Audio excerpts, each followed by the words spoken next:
Hello, Tree Law London. Sorry I can't be with you today, but Sarah has asked me to talk about climate change very briefly, so I thought I would do that. Now, thinking of change, the type of problems that we are facing, they are changing, and we need to change our approach to solving these kind of problems. Um, so, one of the things I would encourage you to do in terms of change is speak to somebody new today who you've not talked to before, because when different people come together with different ideas, we can come up with really good solutions to problems. So just take this opportunity that you have to talk to somebody new and come up with a new idea how you can solve a new problem. But coming back onto climate change and how that relates to subsidence, when we're looking at subsidence, there's probably three things we need to bear in mind. First of all, can the soil shrink? Because most subsidence happens when you have something like what we would call differential movement, part of the house going down more than the other part of the house. So clay soils and peat soils, these shrink when they lose water. Secondly, we need to understand the weather, the climate conditions, because if you have a really wet part of the country, like Scotland, even if you have a shrinkable clay soil, it's not going to shrink because the soils never really dry out enough. So we look at the soils, can it shrink? And the weather, is it going to be hot and dry in the summer? And increasingly what we're seeing with that is the summers are becoming hotter and drier, and this is set to continue. I'm going to show you some maps of that in a second. So here you can see over the last 120 years, that there has been a change in the average summer temperature. But what we're seeing in the future is significantly more increases in temperature. The third thing that we look at is trees, because trees act really like, a small pocket of hot, dry weather. So you can have a tree and extract so much moisture from the soil that it can lead to that differential movement, making part of the house settle more than the other, leading to cracks in the house. So three things to bear in mind. Can the soil shrink? Is the weather going to be hot and dry? Are there trees nearby? Um, Now, when it comes to climate change, we've already seen huge changes in the frequency of extreme weather events.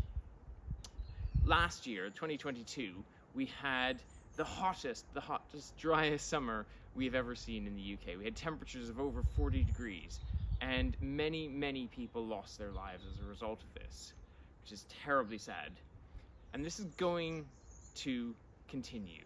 What we saw last year, 2022, is going to become the normal year by the end of the century if we continue as we are. Okay? Just get your head around that. And there will be more extreme summers than that. So when it comes to subsidence, remember that second thing, is the weather hot and dry?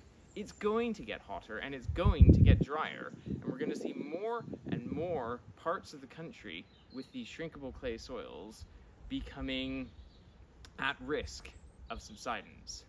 And obviously that pales in significance to people dying, but that's the topic of this conference today. So we're going to see parts of the country further north, which historically haven't had issues with subsidence, and those becoming much more problematic. I guess one of the things to take away from this is the climate is changing. We have new problems that are going to come our way, and we can't just keep solving them in the old-fashioned ways. So one of the things that we do is we help companies to look at the changing climate risks and forecast those risks that are coming their way, so they get a heads-up view of that. So if you want to talk to me about that, or you want to bounce an idea on how your company can prepare for climate change, then by all means, reach out to me afterwards. I'll give my details to Sarah, or I'll put a QR code on this video. But, I think we have to start looking ahead more than a few years, because these risks are getting bigger and they're getting more frequent, and they're just set to continue. Just to finish off, what I would love to do is play you a video that I made with my kids during lockdown, which really demonstrates just how different soils respond to changing water levels, moisture conditions. and it should serve as an illustration of the process that leads to subsidence. And I hope that will be helpful for you. So here we have three different soil samples: sand, clay loam, and sandy loam. And you can see the sand, when you add water underneath it, it washes away. The sandy loam doesn't really do anything at all, but the clay loam on the left-hand side here, you can see that as it wets up, that soil expands, so it's larger when it's wet. Now, when it's dry, when it dries out, it will start to shrink. And this is, effectively subsidence. And you can see differential movement across those soil types would lead to cracks in a building. All right, great, thank you, and sorry I can't be with you in person, but I hope you have a wonderful conference. Talk to people, get new ideas, and yeah, keep a heads out for the changing climate, because it's going to. I think the problems it's going to bring our way, we're only just starting to see some of them.